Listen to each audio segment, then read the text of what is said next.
Hey everyone! Kumusta po kayo? I hope you're all doing great. I'm Iber Corinne Manalata, and welcome to the new episode of NEU Spotlight. Para sa episode na ito ay ibabahagi po namin ang ilang mga kaganapan sa ating universidad, kasama ang mga special feature na inihanda ng Hudyat, ang official student publication ng NEUAAI University.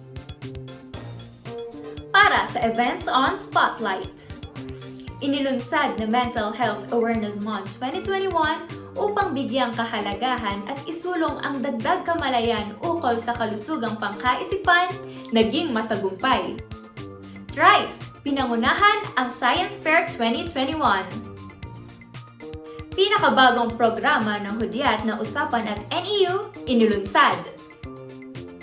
NEU Alumni Association Incorporated at NEU-Rizal naghatid ng tulong sa isang paaralan sa Baras, Rizal. Para naman sa ating top-notch, NEU College of Medicine muling umani ng tagumpay sa November 2021 Physician Licensure Exam. Magiting na guro sa NEU na si Prof. Dolly Castor, ating kilalanin sa Prof. Koto. Para sa off-campus, magagandang tanawin sa Guam, USA ating bisitahin. Isang inspiring at award-winning film na The Pursuit of Happyness itatampok sa PANOORIN at NEU. At larong Yoyo itatampok sa East.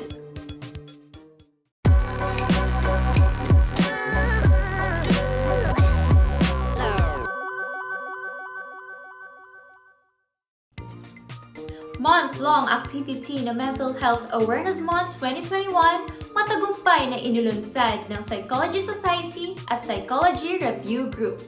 Ang buong detalye ihahatid sa atin ni James Harter Casibua.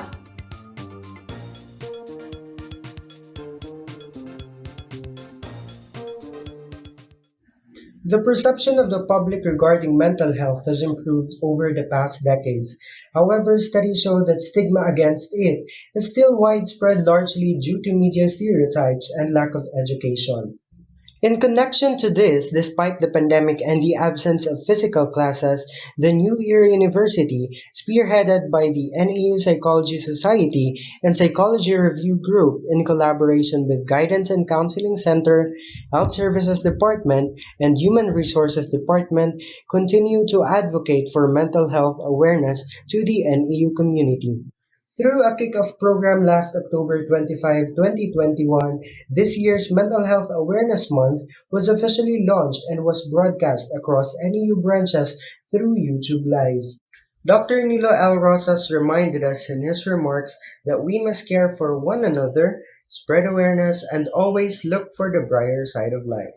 Infect each other, not with COVID-19, but with a positive outlook and thankfulness for life.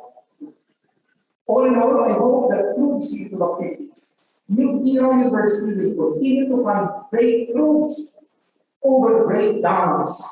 Moreover, Ms. Frances Monique M. Rico, the NEU Psychology Society president, was really grateful for the support and active participation of the university in this year's anticipated event. Various activities such as a series of webinars and competitions were introduced as part of solidifying the theme, Breakthroughs over Breakdowns, instigating progress in times of uncertainty. Psychology professionals and professors from different universities served as the guest speakers of the 8 webinars that were intended for the students, School of Graduate Studies, integrated school parents, faculty and staff, and support services personnel. On its last day, November 19, 2021, a closing and awarding ceremony was held wherein the competition winners were recognized and received their prizes. The competitions where students had a chance to showcase their talents and intelligence were Beauty Amidst Chaos, a creative makeup competition; Through the Lens, a movie trailer competition; A Picture Tells 1,000 Words, a photo story competition; and Speak Your Truth, an extemporaneous speech competition. And there were also competitions intended for the faculty and staff and the support services personnel of the university. This event has already been a yearly tradition of the New Era University in spreading awareness, manifesting talents, and eventually breaking the stigma surrounding mental health. So this program of advocating mental health awareness has been expanding year after year. And I am very happy that the concepts are getting better and better. The program is improving. And now it is university-wide. It is across all branches. Numerous problems may have taxed our mental health as we continue to deal with this pandemic, but in the face of overwhelming odds, being able to overcome setbacks is a step toward winning future problems. I am James Harder Kasiwa for the NEU Spotlight. Maraming salamat, James! Science Fair 2021 na may temang Innovation in the New Normal, pinangunahan ng Technology, Research and Innovation Council of Enthusiasts o TRIES. Yan ang ibabahagi sa atin ni Andrea Francisco. Sa pangunguna ng Technology, Research and Innovation Council of Enthusiasts o TRIES, isinagawa ng New Era University ang Science Fair 2021 noong ika-31 ng Oktubre. Ito ay may temang Innovation in the New Normal. Naimbitahan ang pumagsalita sa Sci-Fair Talk 2021 si Engineer Israel Zenar Bautista, isa sa mga naging Research Associate ng Philippine Space Technology, Projects Diwata 1 and Diwata 2 at kasalukuyang Project Manager ng Birds 4 Project. Tinalakay at piniliwanag niya kung ano ang satellite at kung bakit natin ito kailangan. Ayon kay Engineer Bautista, ang kauna-unahang satellite na pagmamay-ari ng ating bansa ay ang Agila 1 o Mabuhay, na inilunsad noong Marso 20, 1997 na nakasailalim sa pangalang Palapa B2P. Ito ay orihinal na pagmamay-ari ng kumpanya ng Indonesia, nabanggit din sa talakayan ng unang Filipino-made satellite, Diwata 1, na inilunsad noong Marso 23, 2016 at inilabas mula sa ISS noong Abril 27, 2016. Kasalukuyan na sa engineering model phase naman ang Maya 5 and 6 at ang Mula satellite na nakatakdang ilunsad sa taong 2023. Ang sunod na tinalakay ay ang Idea Generation and Creativity, the road to achieving SDGs na tinalakay ni Dr. Fernando B. Garcia Jr. Associate Professor of Health Policy and Administration sa University of the Philippines. Siya ay isa ring Associate Professor at Assistant to the Dean of Planning and Development. Tinalakay niya ang tungkol sa Health at Sustainable Development Goals o SDG. Binanggit din niya ang katotohanan ng kalagayan ng kalusugan ng mga mahihirap na ayon sa kanya ay 1.5 milyon na pamilya ang naitutulak sa lalo pang kahirapan dahil sa mga gastusin sa pangangalagang pangkalusugan. Ang huling paksa na tinalakay para sa Sci-Fair Talk ay Modernizer Data na tinalakay ni Engineer Rencar John Diego, isang contract channel sales manager ng VM Philippines. Dito ay kanyang tinalakay kung paano may modernize ang iyong backup at protection sa mga personal device. Tinalakay din niya kung paano pinoprotektahan ng mga nasa IT industry ang kanilang data. Ako po si Andrea Lynn Francisco para sa NEU Spotlight. Salamat, Andrea! NEU Hudyat naglunsad ng pinakabagong programa na Usapan at NEU. Ang buong detalye ibabahagi sa atin ni Trisha Allen Ramirez. Malaking kasiyahan ang dulot ng pagtatapos sa pag-aaral dahil dito nakasalalay ang magandang kinabukasan ng isang tao. Subalit, ang daan patungo sa pagtatagumpay ay hindi laging madali. Ano nga ba ang mga pagsubok na pinagdaanan ng bawat individual bago makamit ang inaasam na gantimpala? Sa pangunguna ng NEU Hudyat, ang official school publication ng New Era University, itinatag ang pinakabagong programa na pinamagatang Usapan at NEU. Nagtatampok ito ng mga makabuluhang istorya patungkol sa karanasan ng mga mag-aaral, guro at kawani na naging bahagi ng pamantasan. Ayon kay Paul Ladrillo, direktor ng Usapan at NEU, inilunsad ang nasabing programa upang ipakilala ang New Era University at isulong ito sa mas malawak na plataporma. Sa pamamagitan ng simpleng usapan, hangad ng programang ito na ipakita sa mga kabataan ang iba't ibang perspektibo at pamumuhay ng mga tao sa panahon ng kanilang pag-aaral. Ang pangunahing pinag-uusapan dito sa usapan at NEU ay unang-una yung personal experiences ng guests. Siyempre, para mas makilala natin sila at kumbaga maibahagi sa atin kung ano ba yung mga bagay na kumbaga unique sa kanila. At higit sa lahat, siyempre, yung mga experiences nila while in NEU. Ang usapan at NEU ay naglalayong magbigay hindi lamang ng libangan, kundi pati na rin ng inspirasyon para sa mga nagsisipag-aral. Lalo na sa panahon ngayon, di ba? Hindi pa naman tayo gaano nakakalabas rin. Lalo na yung mga student na nagsimula ng online class dito. Yung mga hindi pa nakaka-experience ng mga traditional classes, mga face-to-face classes. Isa rin itong way para magkaroon sila ng idea kung ano nga bang buhay sa NEU talaga. Kung ano talaga ang ginagawa nila at kung gaano kasaya rin ang maging part ng NEU community. Ang unang episode ng programa ay inilabas noong ika-29 ng Oktubre taong kasalukuyan. Dito ibinahagi ni Bambi Boriga ang kanyang karanasan bilang mag-aaral sa New Era University maging ang pamumuhay niya sa loob ng tribong Sambal. Mapapanood ang usapang ito sa official YouTube channel ng NEU Hudyat. Sa lahat po ng mga students, faculty at staff at lalong-lalo na po mga alumni ng New Era University, iniimbitahan po namin kayo na panoorin ang usapan at NEU. Sa panahon ngayon ng mapaghamong new normal, mahalaga na ang bawat mag-aaral ay nananatiling inspirado. Ang pakikinig sa mga karanasan ng iba't ibang individual mula sa NEU community ay nakapaghahatid ng aral lalo na sa mga kabataan. Kaya naman ang usapan at NEU ay inaasahan pa na maghahain ng magagandang nilalaman at nakakaantig ng mga kwento sa hinaharap na panahon. Ako po si Tresha Ramirez para sa NEU Spotlight. Maraming salamat, Trisha. Hatid na tulong ng NEU Alumni Association Incorporated at NEU-Rizal sa isang paaralan sa Baras, Rizal, tatalakayin ni Paul Ladrillo. Sa pakikipagtulungan ng New Era University Alumni Association Incorporated o NEUAAI at New Era University Rizal Branch, nagabot ng tulong sa Baras Pinugay Integrated High School o BPIHS noong November 5, 2021. Ang BPIHS ay isang paaralan na matatagpuan sa Barangay Pinugay, Baras, Rizal.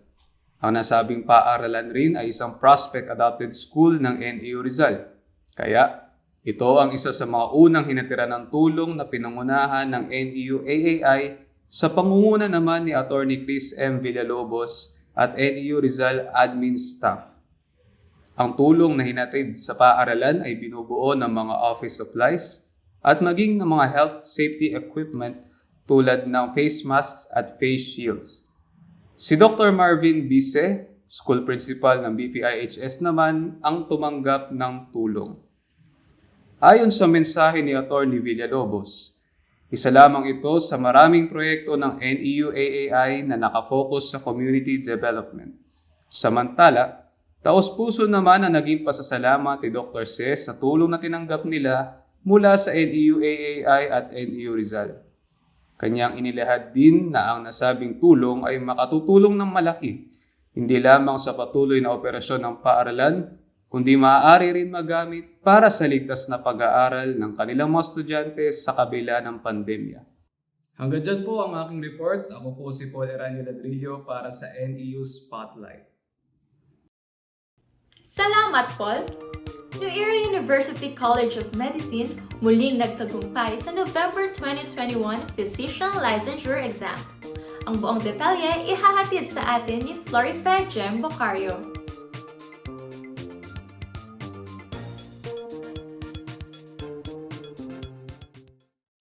Magandang araw po. Ako po si Dr. Alvin Abalos at ako po ay nagtapos ng kursong medisina sa paaralan ng New Era University. Ako po ay recently na nakapasa sinagawang Physician Licensure Examination nitong October 2021. Isa si Dr. Abalos sa 10 passers na nagpatunay na hindi hadlang ang pandemya upang magtagumpay. Kanyang ibinahagi ang kanyang mga karanasan sa nasabing pagsusulit. Kami po sa panig po ng mga doktor ay bago po kami mag-take ng board exam ay required po kaming mag-internship sa loob ng 1 taon sa isang hospital pagkatapos po namin graduate. And because of the pandemic, our internship was also postponed. Dahil nga meron kaming konting panahon lang para makapag-review sa aming board exam after ng aming internship, I plan to read earlier. Anya, hindi madali ang paghahanda sa board exam pagkat kinakailangan nito ng matinding focus, pagpaplano at disiplina sa sarili. Ang daily routine ko na 8 a.m. Gigising, then start reading at 9 a.m. until 9 p.m. to 11 p.m. Then, I read again the 12 subjects over again at least again 2 to 3 times. For the total, so bago kami mag-exam ng October 30, nabasa ko yung 12 subjects for the total of 5 to 6 times each. For the preparation of the board exam, repetition is the key. Mas maraming beses mo siya nabasa, mas marami kang matatandaan. Most important, every night, I pray for God to help me sa sinasagawa kong pag-aaral. Higit sa lahat, bigyan ako ng Ama ng pagtiyatiyaga at ng lakas para makayanan ko yung pagtitiis na hinaharap ko dulot ng sinasagawa kong paghahanda sa aking board exam. Ayon kay Dr. Abalos, maliban sa kanyang mga ginawang paghahanda, ay malaking tulong ang pagiging inspirado, na siya namang ginampanan ng kanyang mga magulang upang mapagtagumpayan ang nasabing pagsusulit. My father was also a doctor, and ever since I was a kid, I idolized my father. I wanted to become a doctor also someday so that I can also provide the things that my father provide to us. They give us a good education. And lastly, I also pursue my career as a doctor, because recently my mother passed away because of chronic kidney disease due to complication of the diabetes. I wanted my inspiration also. I wanted to become a doctor someday, so that I can help people, especially the poor, and they don't have the capacity to get the proper treatment. So what I want to do when I become a doctor, I want to commit myself, not only to treat my patient but also to educate them to prevent such kind of complications, to help them. Kabilang sa 10 passers ng Physician Licensure Examination na nagmula sa NEUAAI University ay sina Dr. Alvin E. Abalos, Dr. Jumaric Bersamina, Dr. Joey Cayabyab, Dr. Alan Concepcion, Dr. Christopher Michael Guazon, Dr. Crystal May Latorre, Dr. Alisa Gail Mariano, Dr. Boberly Ann Mendoza, Dr. Dayan Sosa, Dr. Nikita J. Orsia. Ako po si Florfi Jem Bucario para sa NEU Spotlight. Maraming salamat, Florife! Para sa Prof ko to, atin namang alamin ang inspiring journey ni Prof. Dolly Castor sa paghahatid ni Rodin Marie Belen.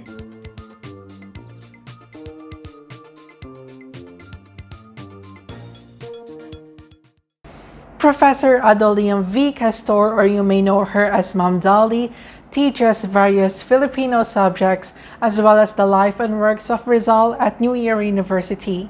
Professor Dolly took up Bachelor of Science in Education at National Teachers College, then proceeded to take her master's and doctoral degree of bilingual education at NEUAAI University. She is a professor in New Era for 28 years, starting from 1992 to present, in which she received a Service Award. Looking back, since in her childhood, her dream was to become an educator, that is why her passion for teaching is very evident to her students. Aside from teaching, Professor Dolly is very fond of music, that at a young age of 16, she had been playing the piano and continues to do so when she is not busy in the university. She plays the piano as a way to relax, and it also serves as her stress reliever. Through music, she is able to spread positivity and inspire others in such a way that she teaches those who are interested in learning the instrument. Yun ang passion ko, music. Sabi nga nila, music is a language of the soul. Kaya gustong-gusto ko yan, na ini-integrate ko yan lalo na kapag nagtuturo ako sa panitikan. Kasi parte rin ng panitikan ng awit, parte rin ng panitikan ng music. Kaya nag-e-enjoy sila, nag-e-enjoy kaming lahat. She is not the only musically inclined in her family, but even her children, which serves as their bonding by playing piano and violin. Professor Dolly also uses her time to write various Filipino books in which she co-authored some books that we are using now. She also wrote modules about reading and writing that was used in VEM, the old name of the online distance learning of New Era University. She is also a content editor of the Lumat ng Filipino in NEUVLE, the official learning website of New Era. This is also one of the subjects that she teaches. Kasi pag nagsusulat ako, gusto ko talaga i-impart doon yung kaalaman sa mga estudyante. Natutuwa lang ako kasi kapag ka na-appreciate ng mga estudyante na, ay, ma'am, kayo po pala yung sumulat ng ganito. Ginagamit po yun ng kapatid ko, yun po yung ginagamit nilang libro doon sa school nila. Kasi mostly elementary ang mga naisulat ko mga libro. Kaya nakakatuwa lang yun dahil may legacy ka. Naging daan para sa akin na kapag ka may nag-offer na susulatin mo yung librong ganito, natutuwa talaga ako noon.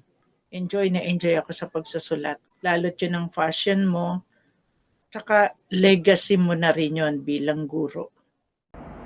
Through this, she is able to impart her knowledge and wisdom to everyone. Lahat ng bagay dapat pinagtutuunan niyo ng pansin.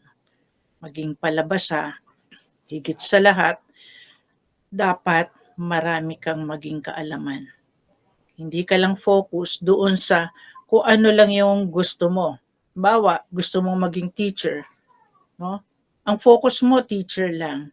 Mas maganda kasi yung marami kang alam. Kaya yun ang pinakamahalaga eh. Maging palabasa, maging matyaga habang bata. Huwag mag-focus lang sa isang kaalaman. Dapat marami kang kaalaman na dapat na matutuhan mo sa buhay mo sa araw-araw. Truly, her passion in all the things that she does is very inspiring, especially to her students who she encourages in reaching their full potential. At yan po si Prof. Dolly Castor, Prof. ko to. I am Rodin Maribolian for NEU Spotlight. Salamat, Rodin! Para sa off-campus, atin namang libutin ang kagandahan ng Guam kasama si Alaina Malik Santos.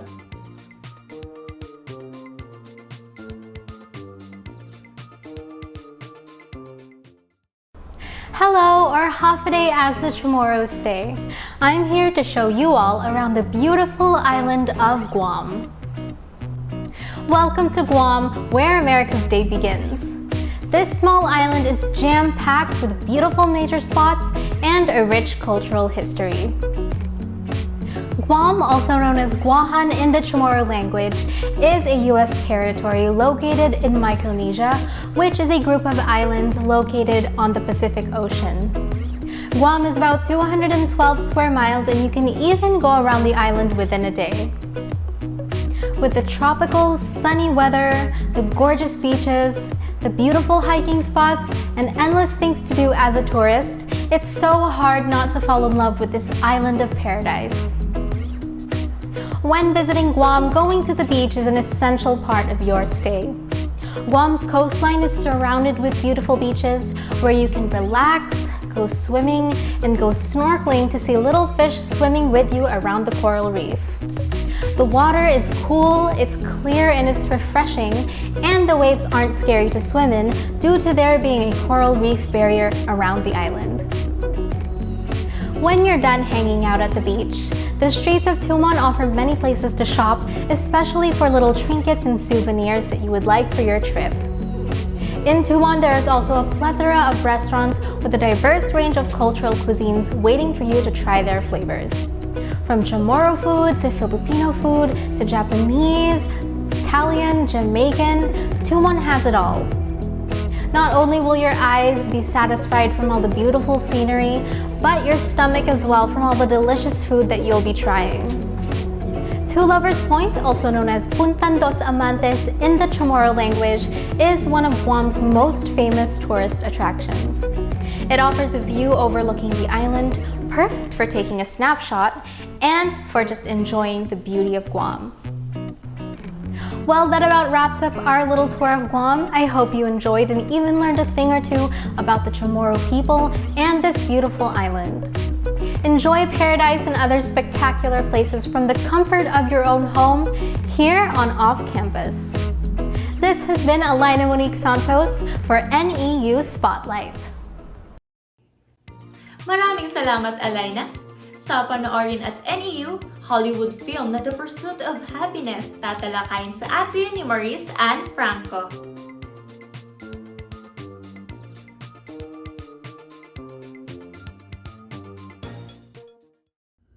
Hello everyone! Welcome back to another film review here on NEU Spotlight. In this episode, we are going to feature a tear-jerker movie with a misspelled letter in its title. Yes, you heard it right. So this film is a rags-to-riches story about family, love, and seeking the American dream. Can you guess it now? Well, if you're thinking of the film The Pursuit of Happyness with a Y in the word happiness, then you're right. So without further ado, join us as we unravel the true-to-life plot twist of the film, and don't forget to bring a box of tissues, for you will surely shed tears while watching this movie. On December 15, 2006, The Pursuit of Happyness was released in the United States of America and was distributed by Columbia Pictures. This film got numerous nominations for an Oscar, won 9 awards and 17 nominations. This 117-minute-long film was directed by Gabriele Machino, and the producers were Todd Beck, Jason Blumenthal, Steve Tisch, James Lester, and of course, Will Smith. The Pursuit of Happyness, based on the real-life story of Chris Gardner, explores the rise and fall in Chris' life as he worked his way up to becoming a stockbroker and eventually a multi-millionaire. Chris Gardner was played by Will Smith, and Gardner's 8-year-old son was played by Smith's son, Jaden Smith. Smith and his real-life son Jaden star in the film as a father and son tandem who go through a lot in San Francisco. The struggling businessman is obliged to make ends meet, no matter what, after his wife abandons him and their child.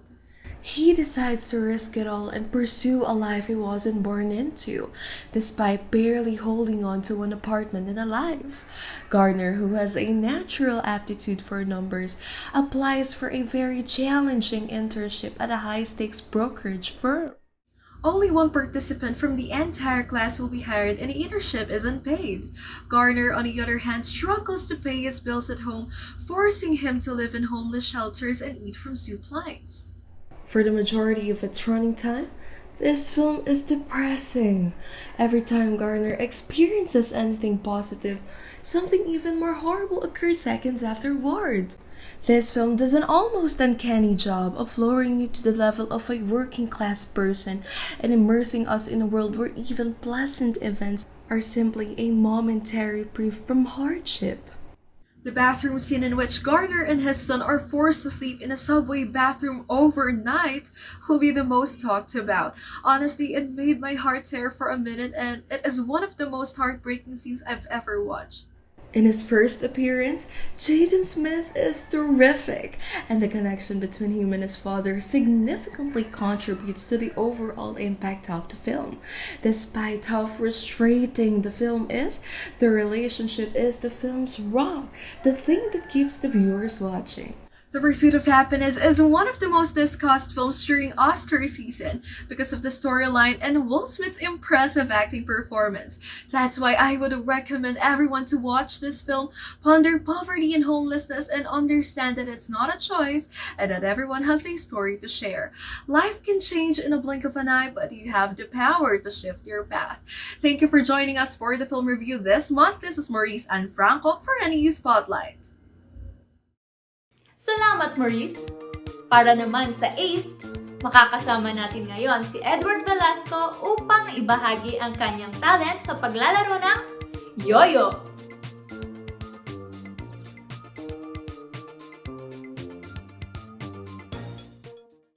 Hi there! I am Edward Velasco, a fourth-year student from the College of Education, major in English, and I am a yo-yo player.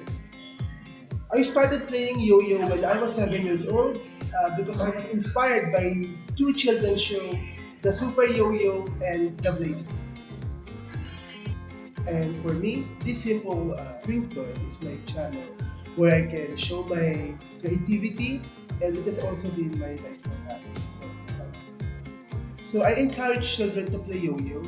It improves their hand and eye coordination, and it is an excellent pastime. So we can keep them away from too much exposure of social media and online. Today, Filipino yo-yo players continue to improve with the help of Flixpin Yo-Yo Comunidad.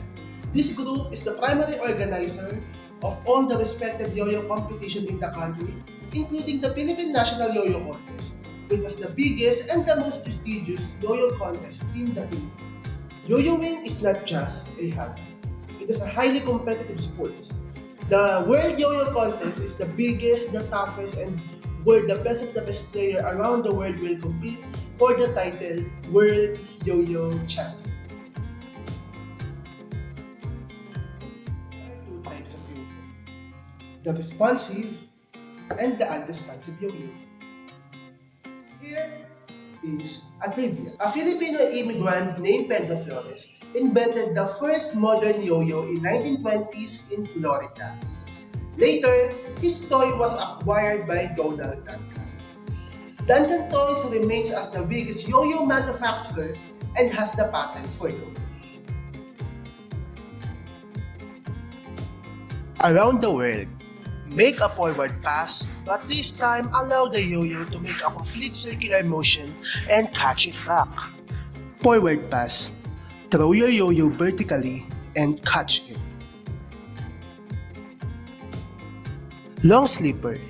This is the foundation of all yo-yo tricks. To do a long slipper, throw the yo-yo down, let the yo-yo spin for a few seconds, and return it to your hand. Rock the baby. Throw a long slipper, make a triangle in the string, and swing the yo-yo 3 times inside the triangle. Pinwheel.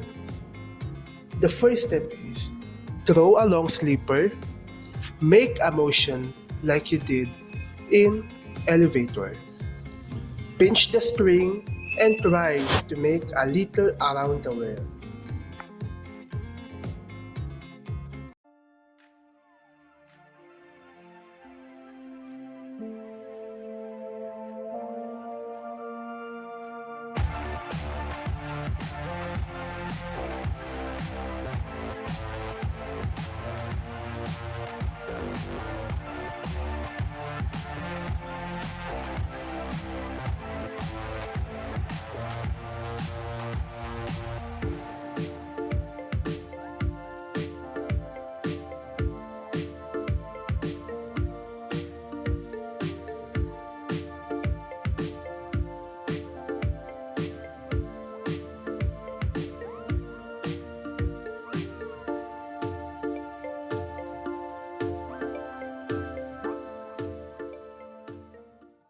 Indeed, this toy requires skills, and this is my talent.